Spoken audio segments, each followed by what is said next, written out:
Hey everybody, this is Coach Allison back with Defy Aging week 27.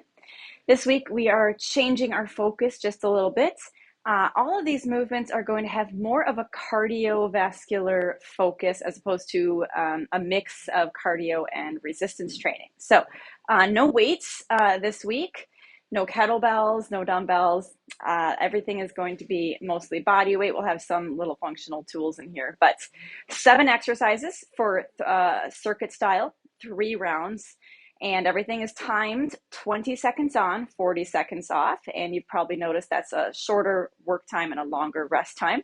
That is to account for, since everything is more cardio based, you are going to have a longer rest time between each station to have that longer recovery. So to have that rest time to catch your breath. So yeah, let's go through what these stations are this week.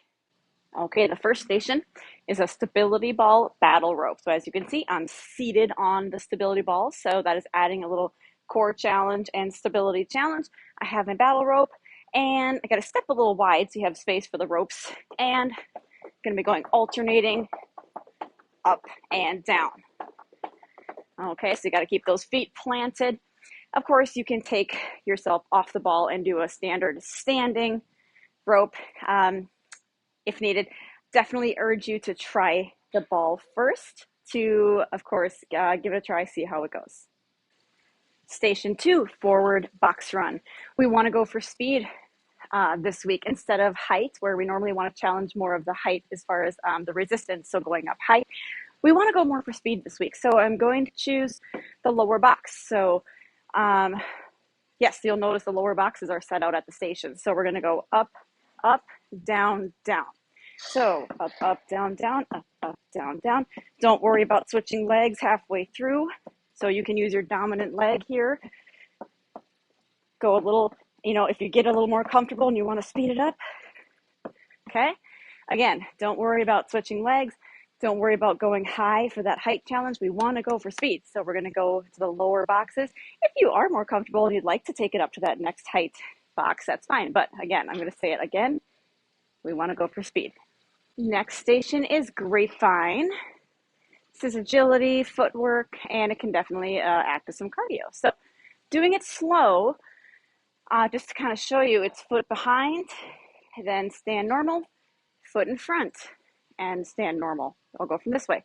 Foot behind, stand normal, foot in front, stand normal. Did you notice how my hips were turning? See, watch my hips. My hips are turning. I'm not just trying to keep my hips straight and my feet moving. Then your feet get all jimble jumbled. So I'm going to speed that up because, of course, we want to go a little faster. So watch my hips turn. I know I get out of frame really quickly, so I can only go a short distance. Okay, so that is our grapevine. Again, foot in front, foot behind, foot behind, foot in front.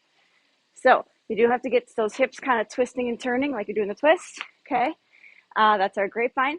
You also have to be kind of light on the balls of your feet. So this is also an agility thing. So kind of thinking like boxer, how they're light on the balls of their feet, or a tennis player, they're ready to move. So you're on the balls of your feet.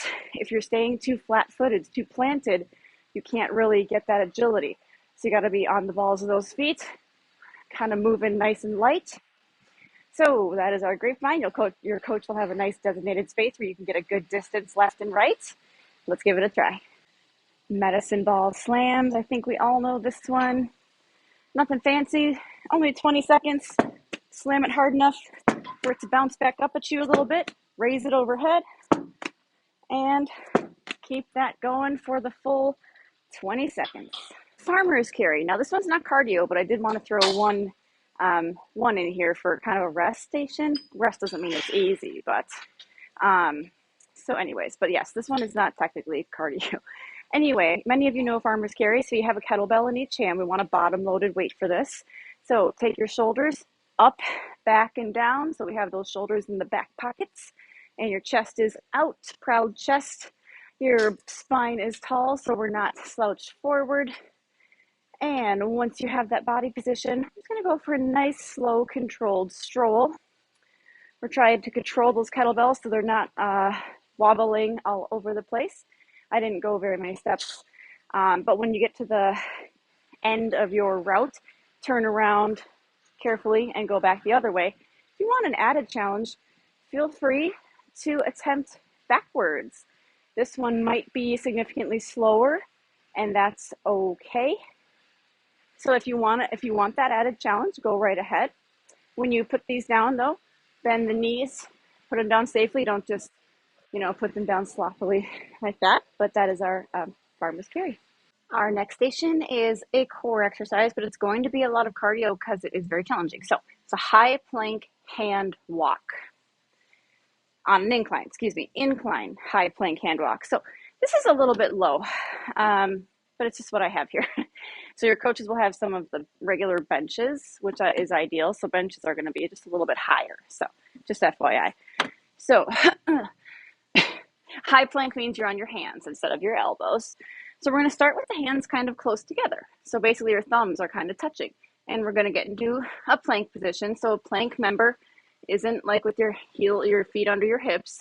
Okay, so we don't want that, your butt sticking up. So we want that nice plank position. Hands are under your shoulders. So your hands aren't here and your shoulders are way back here. Bring your body forward. So, and walk in the hands. We're going to go out, out, in. Oh yeah, sorry. Feet can be wide for stability. See how far apart my feet are? Out, out, in. Out, out, in. So we're trying to avoid too much hip wobbling. So if your feet are too close, you might notice you're having to like wobble your hips a lot. So feet far apart. Also, again, watch out for the hips crawling back here. We don't want the hands way out front and the shoulders way back. So a true plank is hands here directly underneath your shoulders. See that? Watch out for this. This isn't doing anything with your core. Now this is. So the pattern again with the hands. Out, out, in. So if doing that on your bench, on your incline, isn't working for you, we can try a wall. Check this out. Check it out. This is another option. We can do it on a wall. So step your feet back. So you're, again, in a plank position. See how my head, straight line from my head to my heels, right? So we're not like this or anything. Hands directly in line with shoulders. So not like this, okay? We can do the same thing. Out, out, in, out, out, in. And as long as you have this nice diagonal with your body, you're doing a plank. Now we're not just straight upright like this, because this isn't a plank. This is just standing, right? But if you step back, lean into the wall, absolutely your core is engaged here. So, got a couple options there. Incline, high plank, hand walk. Last station, I don't know if you've heard of this one before.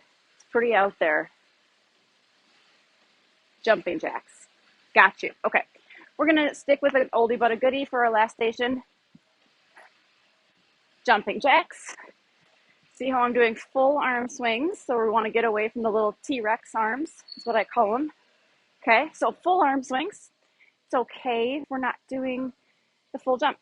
There's so many options for jumping jacks. That's why I love them, because they're such a versatile exercise. So we can do a step jack.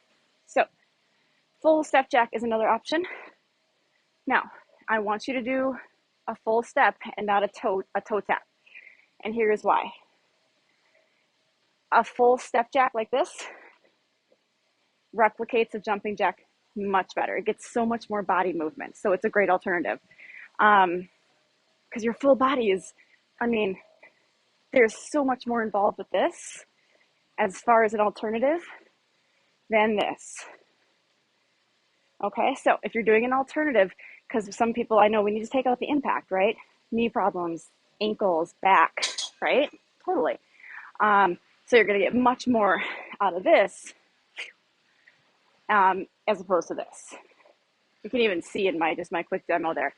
So if you're doing that alternative, arms go full up and down with each step. Watch this. Up, down, up, down, up, down. Okay? Or of course, if you were ready for it, give me that full jump.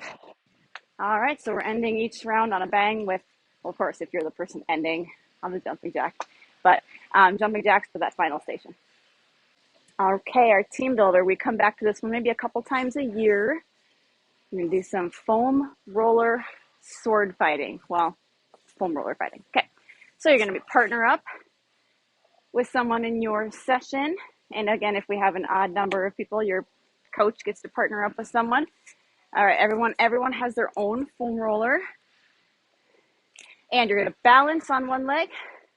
So if that's, you can always touch the toe down a little bit to add a little assistance. So that's totally fine. So if I was balancing on this leg and it's just not working for me, I'm going to just do a little kickstand assistance, like my tippy toe, to kind of get a little, a little assistance here. Totally fine. And then you got your foam roller, and there's no one, pretend the wall is my partner. That'll work. The wall is my partner. Kind of sad. So I'm balancing, and my partner has a foam roller, and we're kind of like battling it out with our foam rollers. So a lot of stuff going on. We're balancing. When you are balancing on one leg and your eyes are moving, you're looking around, that increases the difficulty of balancing. So already you're doing that. You have something weighted that you're moving around, that increases the difficulty of balance, right? You are being hit. So you have some impact coming at you. That increases the difficulty of balance. So there's a lot of challenges here, and it's actually just really super fun. So you're going to time your coach will time 30 seconds on each leg. So have fun. And that is week 27, all or mostly cardio, definitely a cardio focus. Giving your body a break for a week from the heavier resistance stuff. It's always good to kind of take a week off from the weights every once in a while. Hope you enjoy this rest week. See you back in week 28.